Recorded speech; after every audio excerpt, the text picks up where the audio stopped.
బంగ్లాదేశ్ మధ్యంతర ప్రభుత్వ ప్రధాన సలహాదారుడిగా గురువారం రాత్రి ప్రమాణ స్వీకారం చేసిన నోబెల్ గ్రహీత మహమ్మద్ యూనస్ కు భారత ప్రధానమంత్రి నరేంద్ర మోదీ శుభాకాంక్షలు తెలిపారు. బంగ్లాదేశ్ పరిస్థితులు సాధ్యమైనంత త్వరగా సాధారణ స్థాయికి చేరుకునేలా, హిందూ మైనార్టీల పరిరక్షణ జరిగేలా పాలన జరుగుతుందని ఆయన ఆకాంక్షించారు.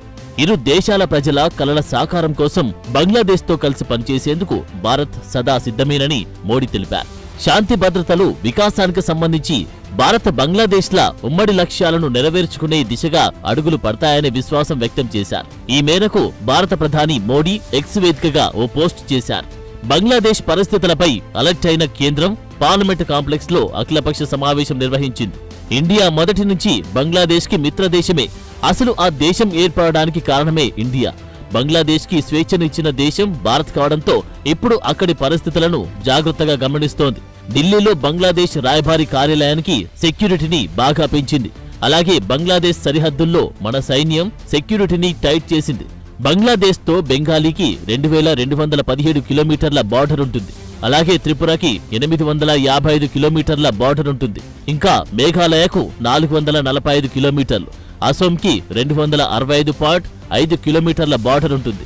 ఇదంతా ఇప్పుడు హై అలర్ట్ లో ఉంది. బంగ్లాదేశ్ లో పరిస్థితులు ఇప్పుడిప్పుడే సర్దుమణుగుతున్నాయి. మహమ్మద్ యూనస్ నేతృత్వంలో ఆపద్ధర్మ ప్రభుత్వం కొలువుదీరింది. ఇంతలో బంగ్లాదేశ్ మాజీ ప్రధాని షేక్ హసీనా కుమారుడు నజీబ్ వాజద్జాయ్ సంచలన వ్యాఖ్యలు చేశారు. బంగ్లాదేశ్ లో ఆపద్ధర్మ ప్రభుత్వం ఏర్పడింది. పరిస్థితులు అదుపులోకి వచ్చిన తర్వాత ఎన్నికలు నిర్వహించడం తప్పనిసరి. మహమ్మద్ యూనస్ నేతృత్వంలోని ప్రభుత్వం ఎన్నికలు నిర్వహించాల్సి ఉంటుంది. ఎన్నికలు నిర్వహిస్తే నా తల్లి షేక్ హసీనా బంగ్లాదేశ్ తిరిగి వస్తారు. ఆందోళనతో నా తల్లి భారత్ లో ఉంది.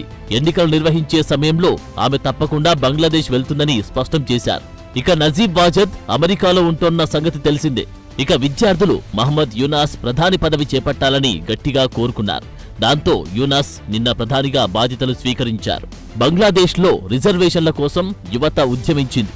ఆ నిరసనల్లో 300 మందికి పైగా చనిపోయారు. పరిస్థితి రోజురోజుకు చేయి దాటడంతో షేక్ హసీనా ప్రధాని పదవికి రాజీనామా చేశారు. తలదాచుకునేందుకు భారతదేశం నుంచి ఆశ్రయం పొందారు. అక్కడి నుంచి బ్రిటన్ వెళ్లాలని అనుకున్నారు. ఆ దేశం అంగీకరించలేదు. For more videos like this, subscribe Big TV channel.